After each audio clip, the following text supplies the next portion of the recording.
Well, first take again, guys, is the Sacramento Kings should buy at the trade deadline. Dave, you are the pro side, so you get to go first, and your 60 seconds starts now. The Sacramento Kings should absolutely buy at the trade deadline. It's a wide open race, in my opinion, for the title. The favorites right now in the West it's the Nuggets and the Clippers to me. There's no perfect team, though. And I think if you're the Sacramento Kings, you're on the cusp of being one of the top four teams in the West. And if you could make a change here and there, pick up one guy, this is the time to do it. All your guys are coming into their prime. You might be able to catch the Nuggets sleeping or maybe the Clippers. Maybe you get some injury luck, but it seems like a great opportunity to push some chips on the table as the Lakers are falling off, as the Warriors are falling off. It's just now is the time to give it a shot. There are guys out there that fit their system and they can improve their defense, which is the thing that's really holding them back. They've got a number one guy in De'Aaron Fox. Time to make a push and see if you can't win a playoff series or two. And I think that, it'd be a great time to buy at the deadline. Not a lot of buyers. Time. All right, Jay, your 60 seconds begins now. Not a lot of buyers. Why would there not be buyers? There are tons of teams who should feel they have a shot this year. It's a wide open race.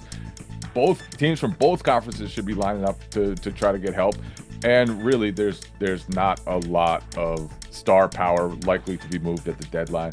The Kings need to sit this one out. They're not close to being close. They're not close to being close. That's a Fran Fraschilla type saying there. They are not close to being close to Denver, to LA, to any of the teams at the top of the Western Conference. Right now, net rating suggests that they're just an average team. They have an average offense. They have an average defense. And that's with De'Aaron Fox being amazing so far, having by far the best three-point shooting percentage of his career. They're probably due for some regression, and this is not the team to add to. This is not the team to go all in for. I think they need to be patient. They need to take the long-term approach. Time. We can start with this question. This is for you, Jay. Do you think they should sell then, or should they just do nothing? They should actually buy, but I had the wrong side of this. So, Well, here's why. Hey, there's not a lot of buyers, Jay, because a lot of teams have already. I can't lie. It's hard to lie. There are two rules to this game: is that you have to defend the take, and you are not allowed to speak in the other person's 60 seconds. There's only two rules. You came with a follow-up question. I defended the take, but then you asked me, should they sell? No, they should not sell. You're supposed to sell, Jay. I sold on them. But the reason here's why, like, for real, by the trade deadline, though, like, there's not a lot of buyers because the teams that needed to make big purchases already spent that money. Boston's not going to be in the mix for anything too big. The Bucks don't have any assets. Denver, they're kind of maxed out as far as what they can do salary wise. I mean, maybe they can do some marginal stuff. The Clippers, they've already got James Harden, who they're going to, re-sign in the summer. Like, all these other teams are committed. The Knicks, they're not making a trade unless it's Joel Embiid. I think this is an opportunity for a team like the Kings to look on the margins. They might be able to pick up some guys. I mean, if the Warriors decide they're done with Andrew Wiggins, is Andrew Wiggins a guy that maybe they could get?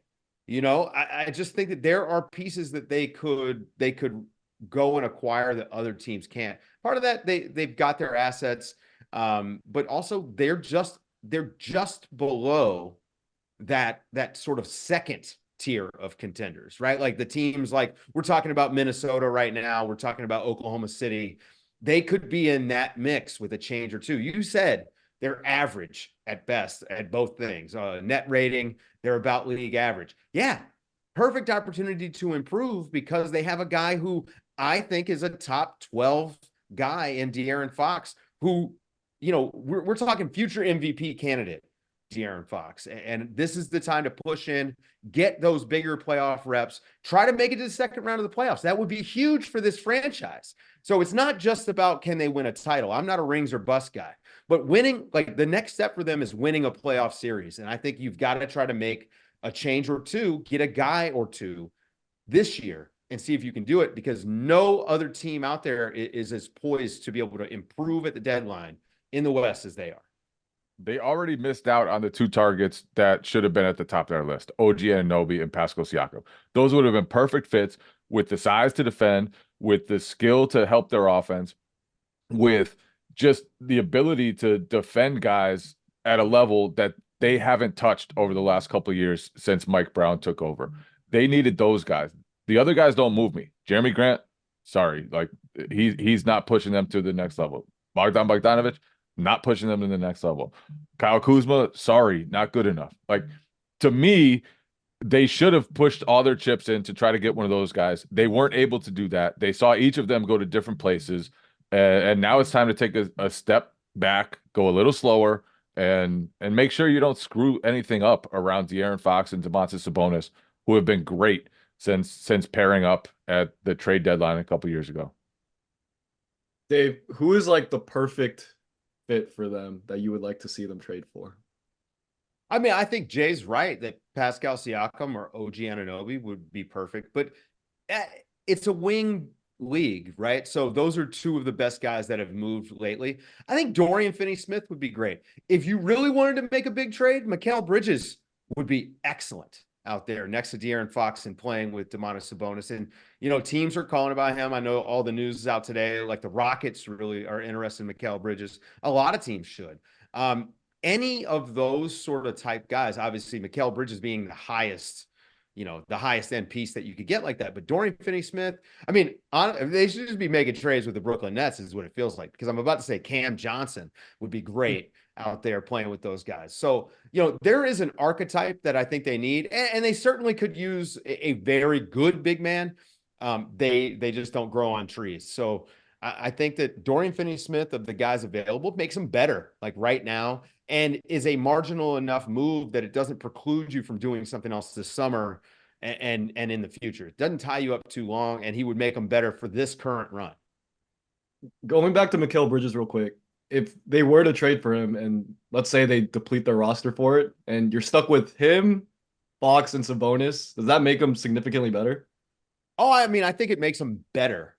You're just not going to be as deep. Like it depends on what you give up for any of these guys. I mean, Dorian Finney-Smith is the most affordable option, I'm guessing, of the guys I've said.